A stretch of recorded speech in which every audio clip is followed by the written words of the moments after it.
नमस्कार शेतकरी बांधवांनो, आज आपण दिंडोरी तालुक्यातील देवठाण या गावामध्ये आलोय।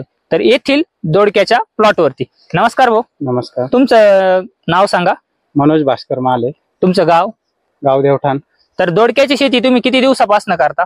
दोडके आम्ही 4-5 वर्षापासून करतोय। तर दोडक्याच्या शेतीमध्ये तुम्हाला कसला प्रॉब्लेम जाणून यायचा सर्वात जास्त? सर्वात जास्त म्हणजे व्हायरसचा अटॅक जास्त होतो। व्हायरस आणि थ्रिप्स, हो, नागाळी। तर त्यासाठी तुम्ही कोणतं प्रोडक्ट वापरलं? हे डॉप हे वापरलेलं आहे। डॉप वापरल्यानंतर तुमच्या दोडक्याच्या शेतीमध्ये काय बदल जाणून आले बा? नाही, डॉप वापरल्यामुळे नाही का शेंडा पण क्लिअर निघाला आणि जे थ्रिप्स प्रमाण आहे नागाळी ते पण कंट्रोल मध्ये झालं।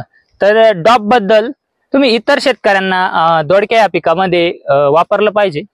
हा, वापरलं पाहिजे ना, प्रत्येक शेतकऱ्याने वापरलं पाहिजे। हो, हे प्रोडक्ट रिझल्ट छान आहे। हे प्रोडक्ट तुम्हाला दोडक्याच्या शेतीमध्ये वापरून तुम्ही समाधानी आहात का? हो, आहे ना। हो, तर तुमच्याही दोडक्याच्या प्लॉट मध्ये थ्रिप्स, मावा, तुडतुडे आणि व्हायरसचा जर मोठ्या प्रमाणात जर प्रादुर्भाव होत असेल तर सायंट केमिकलचं डॉप हे प्रोडक्ट 200 लिटर पाण्यासाठी 250 ml अवश्य वापरा। धन्यवाद। धन्यवाद भाऊ।